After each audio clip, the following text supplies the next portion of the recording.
அல்லேலூயா.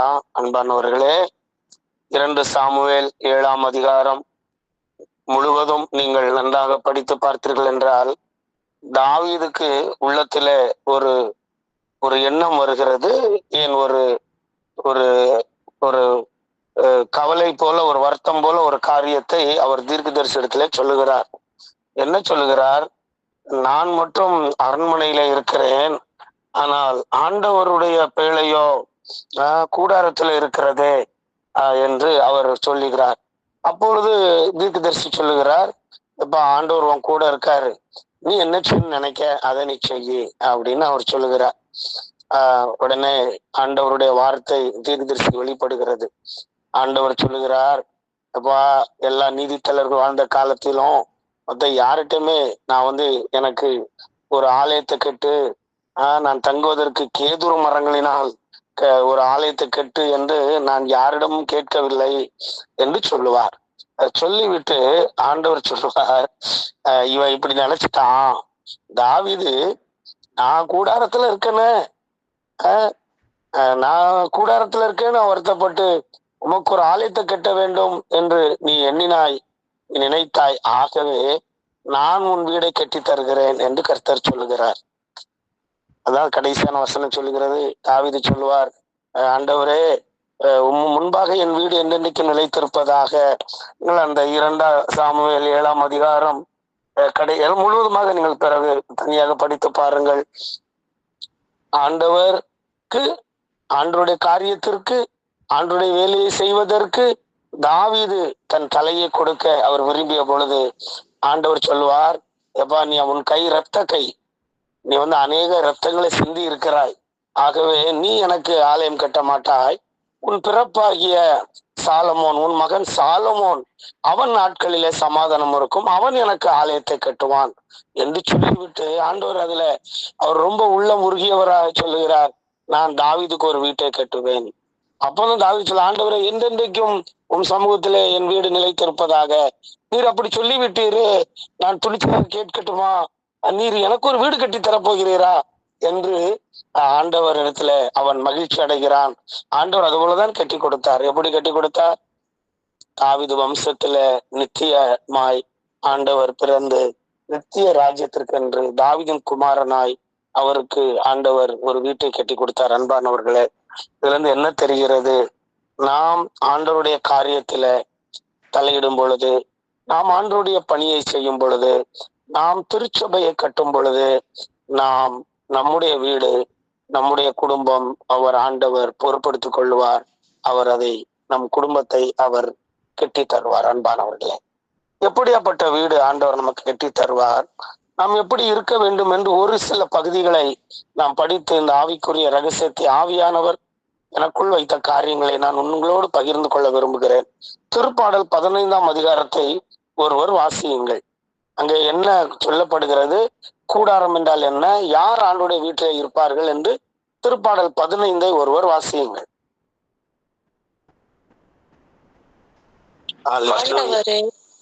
கூடாரத்தில் தங்கிட தகுதியுள்ளவர் யார்? உம் குடியிருப்பவர் யார்? மாசற்றவராய் நடப்போரே, இன்னோர் நேரியவற்றை செய்வர், உளமாற உண்மை பேசுவர், தம் நாவினால் புறம் கூறார், தம் தோழருக்கு தீங்கிழையார், தம் அடுத்தவரை பழித்துரையார், நெறிதவறி நடப்போரை இழிவாக கருதுவர், ஆண்டவருக்கு அஞ்சுவோரை உயர்வாக மதிப்பர், தமக்கு துன்பம் வந்தாலும் கொடுத்த வாக்குறுதியை மீறார், தம் பணத்தை வட்டிக்கு கொடார், மாசற்றவருக்கு எதிராக கையூட்டு பெறார், இவ்வாறு நடப்போர் என்றும் நிலைத்திருப்பார். ஆமென். Price the lord. அல்லேலூயா. இந்த வேதம் பகுதி முழுவதுமே நமக்கு ஜோடு வசனங்கள் இல்லாமல் இருக்காது. ஆண்டவர் ஒரு வார்த்தை சொல்லுறா, அதற்கு ஜோடியாக, அதற்கு இணையாக வேதத்திலே ஆண்டவர் தன் வார்த்தைகளை அவர் வைத்திருக்கிறார். இதே வசனங்களை நீங்கள் திருப்பாடல் 24:3 முதல் 6 படியுங்கள். திருப்பாடல் 24:3 முதல் 6 முடிய. ஆண்டவரது மலையில் ஏற தகுதி உள்ளவர் யார்? அவரது திருத்தலத்தில் இருக்கக்கூடியவர் யார்? கரைபடாத கைகளும் மாசற்ற மனமும் உடையவர், பொய் தெய்வங்களை நோக்கி தன் உள்ளத்தை உயர்த்தாதவர், வஞ்சக நெஞ்சோடு ஆணையிட்டு கூறாதவர், இவரே ஆண்டவரிடம் ஆசி பெறுவார். தம் மீட்பராம் கடவுளிடம் இருந்து நேர்மையாளர் என தீர்ப்பு பெறுவார். அவரை நாடுவோரின் தலைமுறையினர் இவர்களே. யாக்கோபின் கடவுளது முகத்தை தேடுவோர் இவர்களே. ஆமேன். Praise the lord. அல்லேலூயா. பாருங்கள் அன்பானவர்களே, ஆண்டவருடைய கூடாரத்தில் தங்குபவன் யார்? எப்படியாப்பட்டவங்களே ஆண்டவர், அந்த குணநலன்கள் எப்படி இருக்க வேண்டும்? யாருக்கு ஆண்டவர் தம் கூடாரத்தை அவர் தருகிறார்? யாருக்கு ஆண்டவர் தம் கூடாரத்தில் தங்குவதற்கு தகுதியாக எண்ணுகிறார்? ஒரு 5 காரியங்களை சொல்லுகிறார். பரிசுத்த ஆவியானவர் தாவீதின் மூலமாய் ஒரு 5 காரியங்களை திருப்பாடல் 15 நீங்கள் அதை அருமையாக பார்க்கலாம். அதுதான் 24 நமக்கு 2 இடத்திலும் ஆண்டுடைய இல்லத்தில் ஆண்டவர் நமக்கு தாவீதுக்கு சொன்னார், உனக்கு நான் ஒரு இல்லத்தை கட்டி தருவேன் என்று. ஒரு கூடாரம் ஆண்டவருடைய கரத்தினாலே கூடாரம் செய்யப்பட்டு அவர் நம்மை தங்க வைப்பதற்கு அவர் தகுதி என்ன பார்க்கிறார் என்றால், அவன் உத்தமனா இருக்க வேண்டும், அவன் நீதியோடு இருக்க வேண்டும், அவன் சத்தியம் பேசுகிறவனா இருக்க வேண்டும், அவன் புறங்கூறக்கூடாது, அவன் என்ன செய்யக்கூடாது, தன் தோழருக்கு அவன் தீங்கு செய்யக்கூடாது, அவன் அடுத்தவங்களை நிந்திக்க கூடாது, கடவுளுக்கு பிரியமில்லாதவனை, அவன் துன்மார்க்கனை அவன் உயர்த்தக்கூடாது, அவன் அது மட்டுமல்ல தன் பணத்தை அவன் வட்டிக்கு கொடுக்க கூடாது, அவன் லஞ்சம் வாங்கக்கூடாது. வட்டிக்கு கொடுத்திருக்கவன் ஆண்டவர் கூடாரத்தில் தங்க முடியாது, லஞ்சம் வாங்குறவன் தங்க முடியாது. நீதி இல்லாம, உத்தமம் இல்லாம, உண்மை இல்லாம, புறங்கூறுபவன், ஆகாதவன் பார்வைக்கு கீழ்ப்பானவன் என்று வேதம் சொல்லும். ஆண்டவருக்கு பிரியமில்லாம பணதவனை போயிட்டு அவன் அசுத்தமா நினைக்கிறவன், இப்படி செய்கிறவன் ஆண்டவருடைய கூடாரத்துல இருப்பான், அவன் என்றென்றைக்கும் அசைக்கப்படாது இருப்பான் என்று சொல்கிறது. அதே பகுதியில தான் 24 அவர் என்ன சொல்கிறார், 3-6, யார் உம்முடைய கூடாரத்துல தங்குமா? கையில சுத்தம் உள்ளவன், இருதயத்துல மாசு இல்லாதவன், ஆத்மாவை மாயைக்கு ஒப்புக்கொடாதவன், அதுல சிலைகளை வணங்காதவன், அந்த பிற தெய்வங்களை வணங்காதவன், இப்படியாப்பட்டவன் ஆண்டவருடையத்தினாலே ஆசீர்வாதங்களை அவன் பெற்றுக்கொள்வான். இவன் தான் யாக்கோபின் சந்ததி, இவர்கள் தான் யாக்கோபின் பிள்ளைகள் என்று ஆண்டவருடைய ஆவியானுடைய வார்த்தை நமக்கு சொல்லுகிறது. அன்பானவர்களே, இந்த உலகத்துல கூட நீங்க நினைச்சு பாருங்க, ஒரு சொந்த வீடு இல்லைன்னா ரொம்ப பிரச்சனையா தான் இருக்கும். வாடகை வீட்டுல இருப்பவர்கள் வருஷம் சட்டிப்பட்டி தூக்கிட்டு ஓடணும் அங்கிட்டும் இங்கிட்டும். அதுவே எல்லா மனிதர்களுமே, எல்லா குடும்பத்தினருமே, எல்லா பிள்ளைகளுக்கும் என்ன சொல்லுவார்கள், நமக்கு ஒரு சொந்த வீடு வேணும், நம்ம அங்கங்க அலையக்கூடாது, நமக்கு சொந்த வீடு வேணும் அப்படின்னு விரும்புவார்கள். இது உண்மைதானே?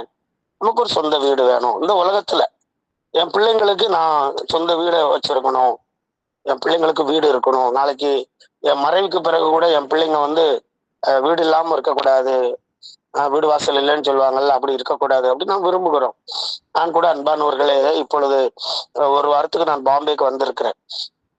ஒரு சில காரியங்களுக்காக பகுதிகளை போய் நான் சந்திக்க வேண்டி இருந்தது. அநேகரை போய் நான் சந்தித்து வந்தேன், பிரேயர்லாம் முடிச்சுட்டு வந்தேன். இன்னும் 2 நாள் இருந்துட்டு நான் பாம்பேல இருந்து கிளம்ப போறேன்.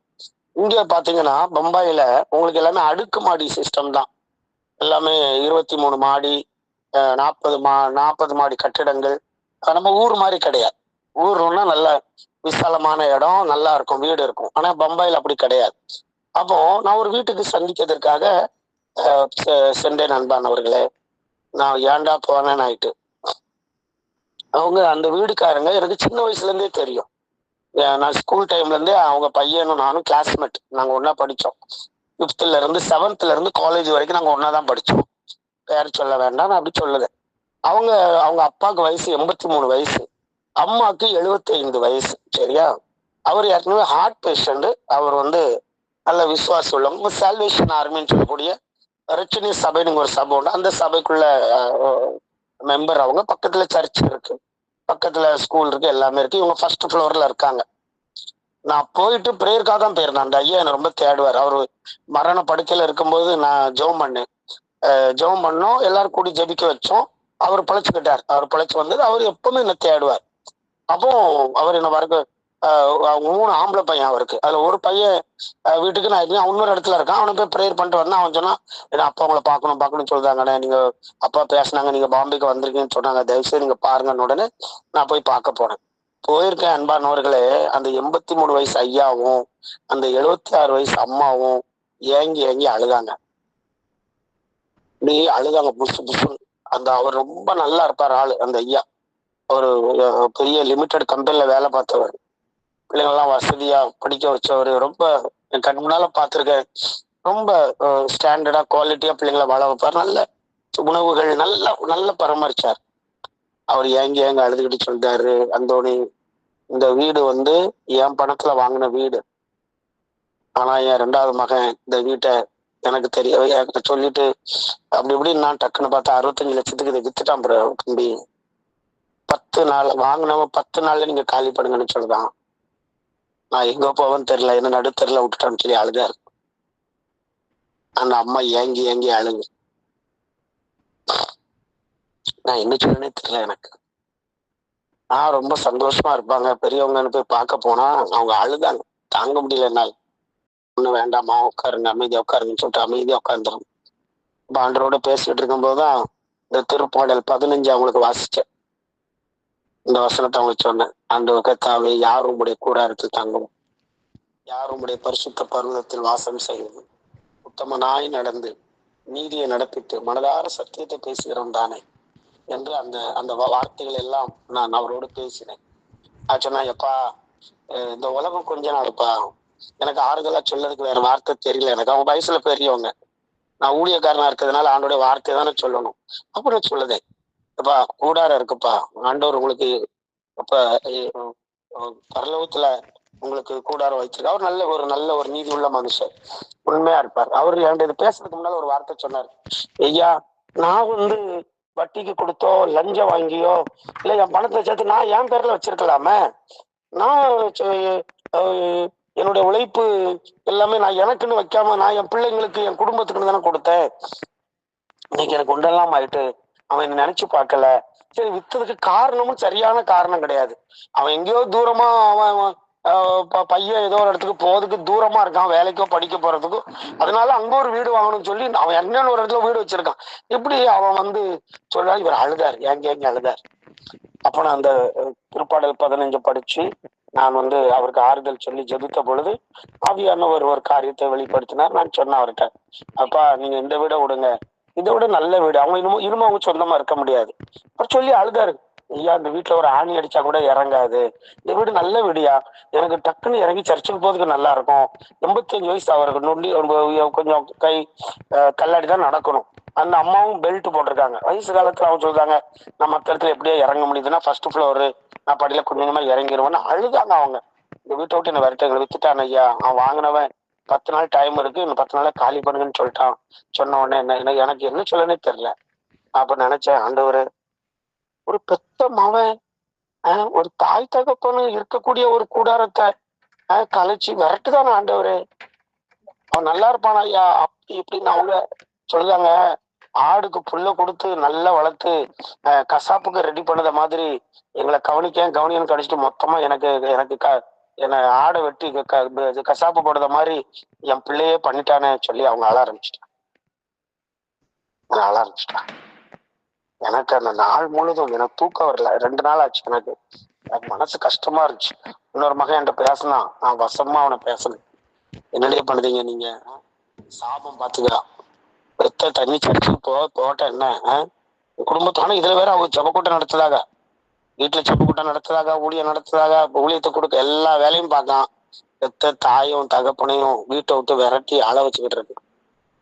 இந்த உலகத்துல அவர் சொல்ல, இந்த வயசுக்கு அப்புறம் நான் எங்க போவேன் தம்பி, இந்த வயசுக்கு அவர் ஹார்ட் பேஷண்ட் வேற, அப்படியே சுருங்குதார், அப்படியே பண்ணுதார். அவர் நல்லா இருப்பார். நான் அவர் அப்படி அவர் கம்பீரமா இருப்பார், நல்லா இருப்பார். எனக்கு இது சாத்தான் சோதனையாயா, 83 வயசுல நான் எங்க போகணும்னு தெரியலையே, இந்த பொருளெல்லாம் எங்க கொண்டு போகணும்னு தெரியலையே, இவன் வித்துட்டாங்க, நாங்க எங்க போவோம், வாடகை பம்பாயில குறைஞ்சது உங்களுக்கு 18,000 20,000 வாடகை கொடுக்கணும், மொத்தமே 20,000 தான் எங்களுக்கு வருது. அந்த படத்துல நாங்க வாடகை கொடுப்போமா சாப்பிடுவோமா? ஏற்கனவே அவங்க வீட்டுல அவங்க மகா ஒருத்தி இருக்கா, கணவன் சேரலன்னா அவங்களே வளர்க்காங்க. என் பொண்ணு எங்கேயா போவா, அவனுக்கு ஒரு பையன் இருக்குன்னா அவங்க ஃபுல்லா சொல்லி ஆள ஆரம்பிச்சிட்டோம். அப்ப நான் சொன்னேன், ஆண்டவர் இதோட நல்ல வீடை கொடு ஆண்டவர் அப்படின்னு சொன்னேன். எதுக்கு மாம்சத்தை நம்பிக்கிட்டு மனுஷன் நம்பிக்கிட்டு இருக்கான்? அப்ப அவங்களுக்கு வாக்கு நிதமா வந்துச்சு, யாக்கோபே நான் கர்த்தர், நான் மாறாதவர், ஆகவே நீ நிர்மலமாகவில்லை. இதுல ஆவியர் யாக்கோபே நான் கர்த்தர், நான் மாறாதவர். அதுக்கு அர்த்தம் உன் பெத்து பிள்ளை மாறுவான், மாறிட்டான். நான் மாற மாட்டேன். நீ நிர்மலமாகுவதில்லை, நீ நிற்கதியா நிற்பதில்லை. நான் உனக்கு தாயாய் தகப்பனாய் நான் உனக்கு வீடு கட்டுவேன். தாவீதுக்கு சொன்னது போல நான் உனக்கு ஒரு வீடு கட்டுவேன் என ஆண்டவர் சொன்னார். பாத்தீங்களா? நீ தங்கி இருப்பதற்கு, நீ சுகமா இருப்பதற்கு, நீ சொல்லுவாங்க நிற்பாணியாய், ஒண்ணுமில்லாதவனாய் நீ ரோட்ல விடுவதற்கு நான் மனுஷன் அல்ல. பொய் சொல்ல நான் மனுஷன் அல்ல. மனம் மாற நான் மனுஷகுமாரனும் அல்ல. ஆண்டவர் நமக்கு ஒரு வீடை கட்டுவார். ஆண்டவர் நம்மளை அனாதையாக விட மாட்டேன். சொல்ல சொல்ல அழ ஆரம்பிச்சுட்டாங்க. நான் வெளியே போறேன். அப்ப ஏம்மா இந்த வீடு உங்களுக்கு நல்ல 20 வருஷம் இந்த வீட்டுல இருந்தேன் தம்பி அப்படின்னாங்க. விடுங்கம்மா, விடுங்க, தூர வைங்க, கவலைப்பட. இதையும் தாண்டுவதற்கு ஆண்டவர் பலன் கொடுப்பார். இதை விட நல்ல வீட்டுல நீங்க இருப்பீங்க. நான் ஊழியக்காரன் சொல்லிட்டு போறேன், ஆவியானவருக்கு சொல்லுன்னு சொல்லிட்டு நான் வந்துட்டேன். அன்பானவர்கள், எனக்கு மிகவும் கஷ்டமாக இருந்தது. அப்பொழுது ஆண்டவரத்துல பேசும் பொழுது, அப்போ மனுஷங்களையும் நீங்க ஆண்டவரையும் நீங்க நினைத்து பார்க்கும் பொழுது எவ்வளவு பெத்த மகன், ஒரு வயதான தகப்பனை விரட்டுதான். ஆனா நம்ம ஆண்டவரோ உங்களையும் என்னையும் நித்திய வீட்டுக்கு அழைத்து செல்வதற்கு அவர் சிலுவையில நிர்வாணமாய் தொங்கி இரத்தத்தை சிந்தி நம்மளை வாங்கி கொண்டு சென்றார் அல்லவா? அன்பானவர்களே, யோவான் 14ஆம் அதிகாரம் 1 முதல் 3 வரை ஒரு வாசியுங்கள். யோவான் 14 ஆண்டவர் என்ன சொல்கிறார்? யோவான் 14 1 முதல் 3 முடிய ஆண்டவர் வாழும் இடத்தில் உறைவிடங்கள் பல உள்ளன. அப்படி இல்லை எனில் உங்களுக்கு இடம் ஏற்பாடு செய்ய போகிறேன் என்று சொல்லி இருப்பேனா? நான் போய் உங்களுக்கு இடம் ஏற்பாடு செய்த பின் திரும்பி வந்து உங்களை என்னிடம் அழைத்துக் கொள்வேன். அப்போது நான் இருக்கும் இடத்தில் நீங்களும் இருப்பீர்கள். அல்லேலூயா, அல்லேலூயா, அல்லேலூயா. ஆண்டவர் சொல்கிறார், என் தந்தை இடத்துல அநேக வாசஸ்தலங்கள் உண்டு. நான் உனக்கு ஏற்பாடு செய்ய போறேன். நான் எங்க இருக்கிறேன், நீ என் கூட இருப்ப மகனே. என் தகப்பனா எங்க உலாவே, நீ என் பிள்ளை. நான் உனக்கு வாசஸ்தலத்தை ஏற்பாடு பண்ண போகிறேன் என்று சொல்லுவார். தாவீது ஆண்டவருக்கு ஆலயம் கட்ட நினைத்த பொழுது ஆண்டவர் அவனுக்கு, நீ கட்ட மாட்ட, நீ ரத்தம் சிந்தினவன், உன் மகன் கட்டுவான்னு சொல்லிட்டு நான் உனக்கு ஒரு வீடு கட்டுதேன், அது என்றைக்கு இருக்குன்னு சொன்னார். என் முன்பாக நீ இருப்பாய், தலைமுறைக்கும் நான் உனக்கு ஒரு வீடை கட்டுவேன். தாவீதுக்கு அழுதுலாம். ஆண்டவர் திருப்பாடல் 84 படிச்சு பாருங்க. திருப்பாடல் 84 1 முதல் 4 முடிய ஒரு வாசியங்கள். அங்கே தாவீது என்ன சொல்லுகிறார்? திருப்பாடல் 84 1 2 3 4 அவர் என்ன சொல்கிறார்? படியுங்கள். அவர் ஆண்டவரை நோக்கி என்ன பேசுகிறார்? சீக்கிரமாய் படியுங்கள். ஆண்டவரே, உமது உறைவிடம் எத்துணை அருமையானது. ஆண்டவரின் கோயில் முற்றங்களுக்காக ஏங்கி தவிக்கின்றது. என் உள்ளம் உடலும் என்றுமுள்ள இறைவனை மகிழ்ச்சியுடன் பாடுகின்றது. படைகளின் ஆண்டவரே, என் அரசரே, என் கடவுளே, உமது பீடங்களில் அடைக்கலன் குருவிக்கு வீடு கிடைத்துள்ளது. தங்கள் குஞ்சுகளை வைத்திருப்பதற்கு சிட்டுக்குருவிகளுக்கு கூடும் கிடைத்துள்ளது. உமது இல்லத்தில் தங்கி இருப்போர் நற்பேறு பெற்றோர். அவர்கள் என்னாலும் உம்மை புகழ்ந்து கொண்டே இருப்பார்கள். உம்மிடமிருந்து வலிமை பெற்ற மானிடர் பேறு பெற்றோர். அவர்களது உள்ளம் சீயோனுக்கு செல்லும் நெடுஞ்சாலைகளை நோக்கியே உள்ளது. வறண்ட பாக்கா பள்ளத்தாக்கை அவர்கள் கடந்து செல்கையில் அது நீரூற்றுகள் உள்ள இடமாக மாறுகின்றது. முதல் பருவமழை அதனை நீர்நிலைகள் நிறைந்த இடமாக்கும். அவர்கள் நடந்து செல்கையில் மேலும் மேலும் வலிமை பெறுகிறார்கள். பின்பு சீயோனில் தெய்வங்களின் இறைவனை காண்பார்கள். அல்லேலூயா, அல்லேலூயா, அல்லேலூயா. அவர் என்ன சொல்லுகிறார்? ஆண்டவரே, உமது இடம், உம்முடைய வாசஸ்தலங்கள் எவ்வளவு இன்பமானவை. ஆலய பிரகாரங்கள் மேல் நான் வாங்கி இன்னொரு அருமையான ஒரு வார்த்தை சொல்லுவார். நாம் அதையும் படித்து நாம் சில காரியங்கள் உங்களோடு பேசி நான் ஜெபிக்க விரும்புகிறேன். திருப்பாடலில் நீங்கள் திருப்பாடல் 84 10வது வசனத்தை படியுங்கள். கடைசி வசனம், அதுல 10வது வசனம். இடங்களில் வாழும் 1000 நாட்களிலும் உன் கோயில் முற்றங்களில் தங்கும் ஒரு நாளே மேலானது. பொல்லாரின் கூடாரங்களில் குடியிருப்பதிலும் என் கடவுளது இல்லத்தில் வாயிற்காவலனாய் இருப்பதே இனிமையானது. அல்லேலூயா. அன்பானவர்களே, தாவீதுக்கு இல்லாத அரண்மனையா இந்த உலகத்துல? அவரை போல யார் வாழ்ந்தா? அவர் மகனை போல யார் வாழ்ந்தா? யாரும் வாழல. ஆனா அவங்க இந்த உலகத்துல இருக்கக்கூடிய இந்த வீட்டை பத்தி, இந்த பங்களாவை பத்தி, இந்த அரண்மனையை பத்தி அதத்துல அவருக்கு நோக்கமே இல்லை. தாவீது அதை பத்தி பேசவே இல்லை. அவர் அதை பத்தி அவர் நினைக்கவே இல்லை. அவர் என்ன சொல்கிறார்? என் ஆண்டவருடைய இல்லம். அவர் எனக்கு ரொம்ப ரொம்ப பிடிச்ச வார்த்தை. ஆகாமிய கூடாரத்துல வாசம் செய்வதை விட நாம் 1000 நாட்கள் நான் ஆண்டவருக்கு பிரியமில்லாத இடத்துல, நான் மாய்மாலமான இடத்துல, ஆகாமிய கூடாரம்னு சொல்லுவாங்க, சினிமா தியேட்டரா இருக்கட்டும், குடிகார இடமா பார்களா இருக்கட்டும், இல்ல சொகுசான வாழ்க்கையா இருக்கட்டும், இதுல இல்ல. அதுல 1000 நாள் நான் வாழ்வதை விட உம்மிடத்துல ஒரு நாள், உன் சமூகத்துல ஒரு நாள் மேலானது. அது மட்டும் இல்ல, நான் வெளியிடத்துல இருக்கிற வாசல் படி முற்றத்தை நான் விரும்புவேன் என்று சொல்ல. ஆண்டோடைய சமூகத்துல நான் வாசல் படி எனக்கு போதும். நான் உள்ள வருவதற்கு தகுதி இருக்கோ இல்லையோ, வீட்டுக்குள்ள வருவதற்கு தகுதி இருக்கோ இல்லையோ, நான் வாசற்படியிலே நான் தங்குவதை நான் விரும்புவேன் என்று அவர் சொல்வார். எவ்வளவு பெரிய அரசர், எவ்வளவு தாழ்மையாய் அவர் சொல்கிறார். அன்பானவர்களே, ஆண்டவருடைய சமூகத்திலே நாம் நாட வேண்டும். ஆண்டவருடைய சமூகம்தான், அவருடைய பிரசன்னம் தான், அவருடைய வாசஸ்தலம் தான், அவருடைய வாசல் படிதான். எது அன்பானவர்களே? இந்த உலகத்திலே நாம் முழங்கால நின்று ஆண்டவரோடு நாம் ஜெபிப்பது, இறை வார்த்தையை படித்து அந்த கட்டடத்துக்குள்ளாய், வார்த்தை என்கிற வாசஸ்தலத்துக்குள்ளாய் நாம் தங்குவது, இதுதான் இந்த உலகத்தில் இருக்கும் பொழுதே நாம் ஆண்டவருடைய பிரகாரங்களிலே நாம் வாழ்வது. அன்பானவர்களே, ஒரு ஜெப வாழ்க்கை, ஒரு தனிப்பட்ட நற்கரணில இருந்து ஜெபிக்கிற ஜெபம், திருப்பலியில இருப்பது, தனிப்பட்ட வாழ்க்கையில முழங்கால் நின்று ஆண்டவரோடு நாம் ஐக்கியப்படுவது, நாம் வேதம் வாசிப்பது, இறை வார்த்தையில நாம் கட்டப்பட வேண்டும். அன்பானவர்களே, இறை வார்த்தை என்கிற கட்டடத்தை, இறை வார்த்தையினால திருச்சபையை கட்டுவதற்கு சாத்தா இப்போ ஒரு அதுல அந்த வீடை உடைப்பதற்கு எப்படி மவங்காரனே அப்படம் விரட்டினானோ, அதுபோல சாத்தான் கூட இன்னைக்கு அநேக கிறிஸ்தவர்களை அவர் சமூகத்துல வாழ முடியாதபடிக்கு அவன் துரத்துகிறான், விரட்டுகிறான். எப்படி? நற்செய்தி, ஆசீர்வாதமான நற்செய்தி. நீ என்னனாலும் பண்ண, ஆண்டவரோட ஆசீர்வதிப்பார். ப்ராஸ்பரிட்டி காஸ்பல்னு சொல்லுவாங்க. Prosperity gospel. அப்படியாப்பட்ட ஊழியக்காரங்களுக்கு கூட்டம் அதிகமா வரும். ஆசீர்வாதம், நீ நலமாய் இருப்பாய், நீ பெருகுவாய், நீ எல்லாம் இருப்ப, உனக்கு ஒரு குறை இருக்காது, நீ பெரிய ஆளா இருப்ப, நீ அப்படி காதுக்கு இனிமையாக சுவையாக கிடைக்கிற பிரசங்கிகள் அவங்களதான் பிடிக்கும். ஆனா சிலுவையை குறித்து போதிக்கதோ, ரத்தத்தை குறித்து பேசுவதோ, ஆண்டவருடைய மீட்பை குறித்து பேசுவதோ, பாவத்திற்கு உணர்த்துவதோ, கண்டித்து பேசுவதோ, இல்லை மனம் திரும்புதலை குறித்து பேசுவதோ, நீதியை குறித்தும் பரிசுத்தத்தை குறித்தும் பேசும் பொழுது அவங்கள மக்களுக்கு பிடிக்க மாட்டேங்குது. பிடிக்க நீதியோடு வாழ்ந்தாதான் பரிசுத்தத்துக்குள்ள நுழைய முடியும்.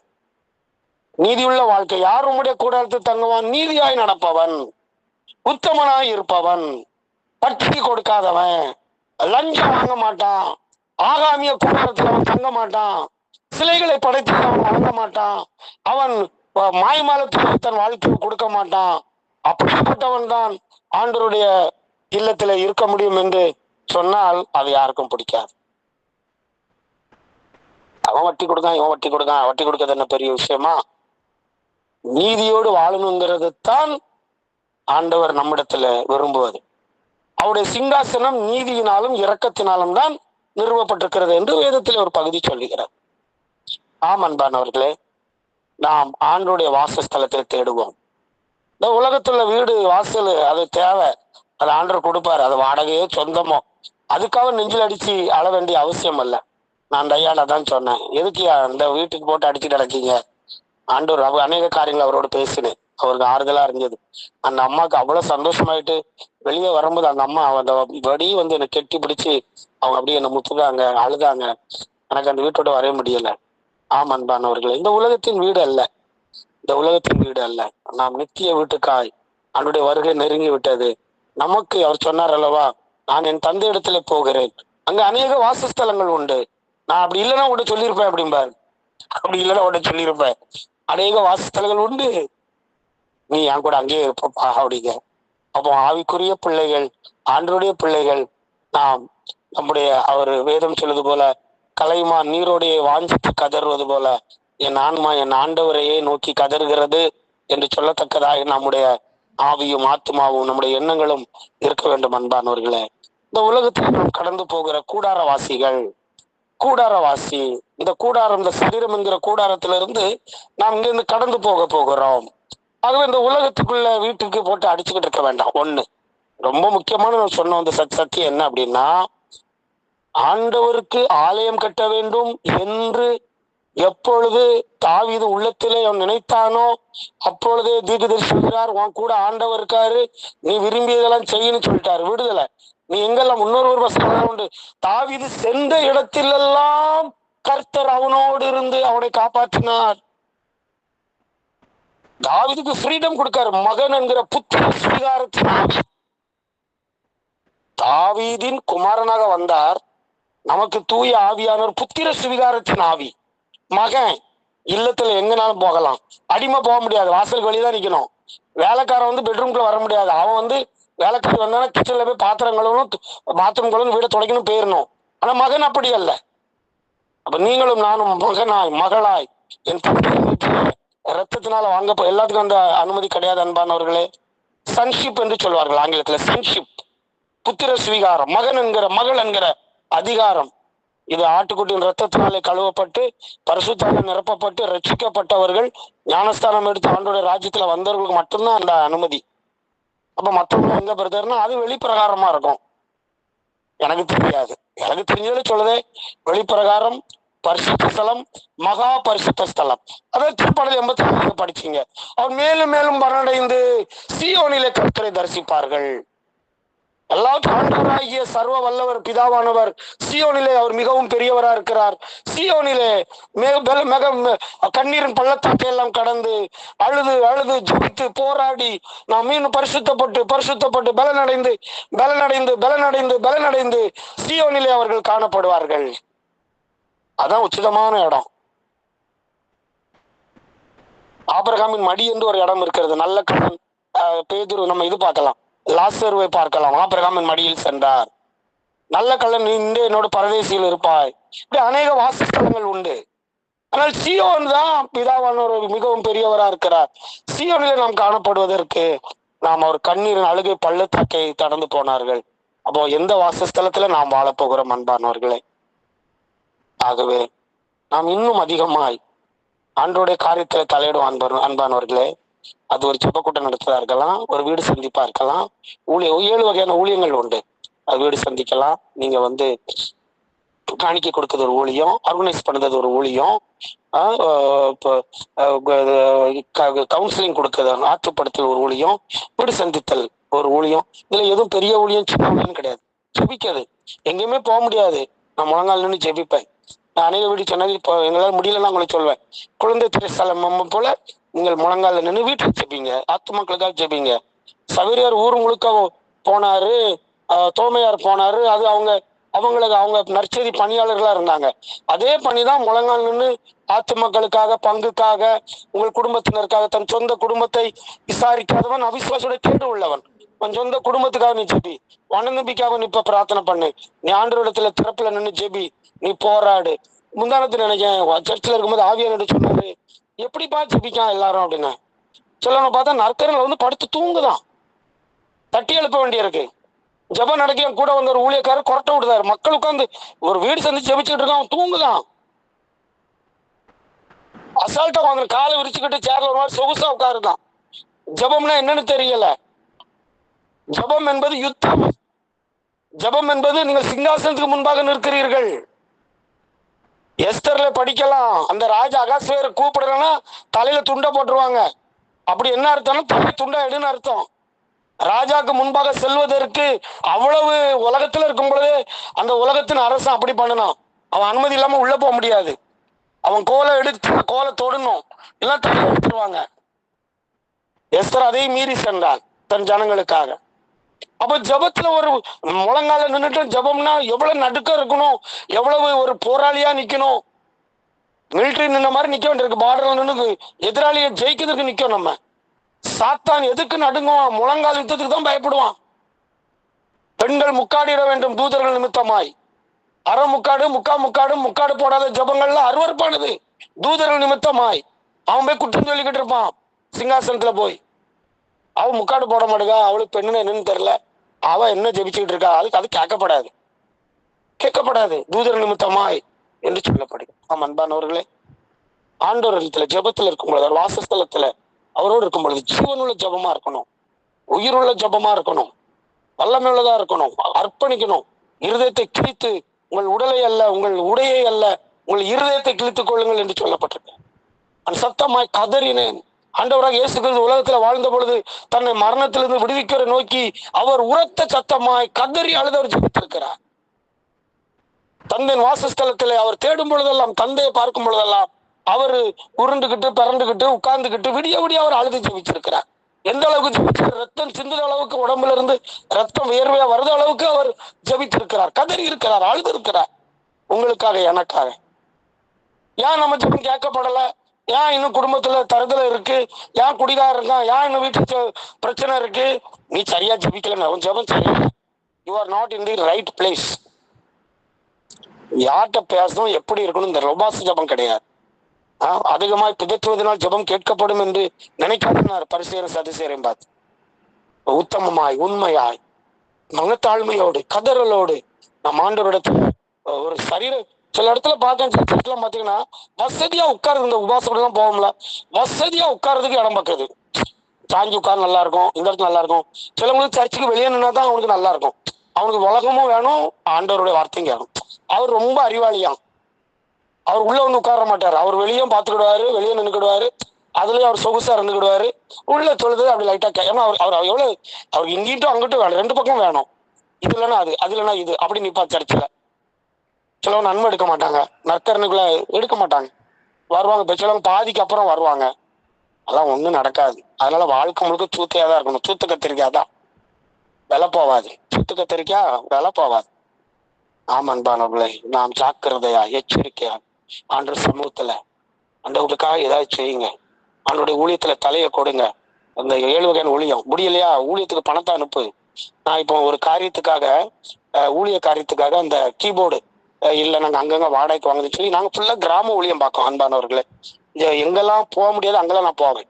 எனக்கு ரொம்ப பிடிக்கும். என் கூட வர்றவங்க கிராம ஊழியம் பார்ப்போம். பெரிய கூட்டம், லைட்டு, அது எனக்கு ஒரு பக்கம், அது பக்கம் இருந்தாலும் 5 பேர் 10 பேர் இருந்தாலும் கிராமம் தூரமா சட்டமா சுடுகாட்டெல்லாம் போய் மாட்டி கிடந்திருக்கோம். உங்களுக்கு கிராமமா போயிடும். ஒன்னு மாட்டேன்னே சொல்ல மாட்டேன். அங்க வந்து உங்களுக்கு கீபோர்டு இருக்காது. மக்களை வந்து மைக்கு சரியா கத்தி தொண்டை கிழிஞ்சிரும். பாட்டு படிக்கணும், ஒரு இசை வச்சு பாட்டு படிச்சு ஆராதிக்கும் போது மக்களுக்கு நல்லா இருக்கும். அப்ப நான் சொன்னேன், பிரதர், நான் எனக்கு தெரிஞ்சவங்க இருக்காங்க பிரதர், நம்ம ஆண்டு ஊழியர், நானும் காசு போடுறது, நான் எல்லாரும் கொஞ்சம் போடுவோம், நம்ம எல்லாம் பண்ணலாம்னா, உங்களுக்கு தெரியுமா, கத்தோலிக்க சபையில துட்டு எடுக்கிறது மாதிரி துட்டு எடுத்து போடவே மாட்டான். பெருசா 1.5 மணி நேரம் ஜெபம் பண்ணுவான். நீங்க துட்டு கேட்டு $100 தேடி கொடுப்பான். ஆனா வேற எதுக்கும் 1000 2000 செலவு பண்ணுவான். பெரிய பெரிய பணக்காரன் நாய் வளர்க்க நாய்க்கு அவன் 1000க்கு மேல செலவு பண்ணுவான். ஆனா ஆண்டவர் காரியத்துக்கு கொடுக்கவே மாட்டான்.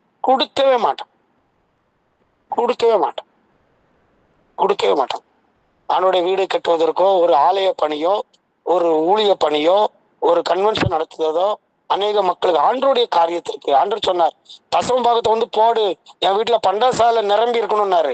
தசம பாகம் எதற்கு? சபையில பண்டசாலை நிரம்பி இருக்கணும்.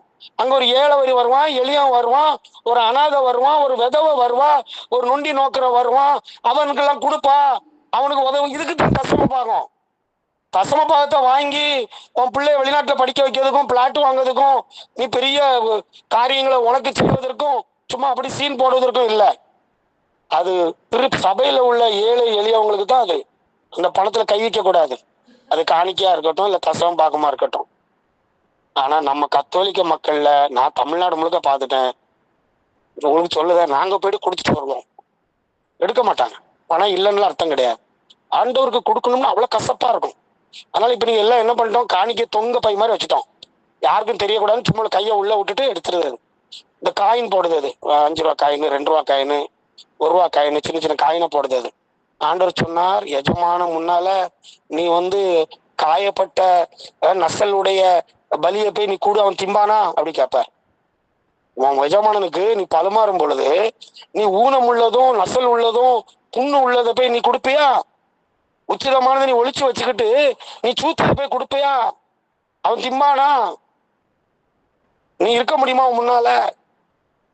அப்ப மற்றதுக்கெல்லாம் கொடுத்துட்டு ஆண்டவருக்கு எஜமானராகி ஆண்டவருக்கு மட்டும் உச்சிதமானதை கொடுக்காமல் நீங்கள் நசலையும் காயத்தையும் தேவையில்லாதையும் அற்பத்தையும் குட்டிகளதையும் கொடுத்தீங்கன்னா, ரொம்ப பிசிக்கல் கொடுத்தீங்கன்னா உங்களுக்கு அவர் வீடு கட்ட மாட்டார். ரோட்டில் தான் நிக்கணும் செத்தப்படுறோம். சரி சொல்லுதாங்கல்ல, அது என்னது, உத்திரிக்க ஸ்தலம். ஆவி இன்னும் ரொம்ப நாளைக்கு தான் அலைது பிரதர், இன்னும் மேல போய் சேரல. நாங்க அதுக்காக திருப்பலி கொடுத்துட்டு இருக்கோம் பிரதர். ஆத்மா இளைப்பாற்றிக்காக திருப்பலி கொடுத்துக்கிட்டு இருக்கோம். நீ உயிர் வாழும் பொழுது ஒழுங்கா இருந்தா எதுக்கு நீ செத்த பிறகு உனக்கு திருப்பலி கொடுக்கணும்? எதுக்கு கொடுக்கணும் ஆத்மா இளைப்பாற்றிக்கு? அப்ப என்ன அர்த்தம்? சொத்து போய் சேரலன்னு அர்த்தம். ஆண்டு கொடுக்க மாட்டார், கூட்டு போக மாட்டார், பரலோகம் திறக்காது, வாசல் அடைச்சிடுவார். யாரும் தெரியாது எனக்கு அப்படின்றவார். இல்ல உங்க பேர்ல தான் எல்லாம் பண்ணணும், அதெல்லாம் எனக்கு தெரியாது, அக்கிரமக்காரரே என்னை விட்டு அகண்டு போங்கன்றவார்.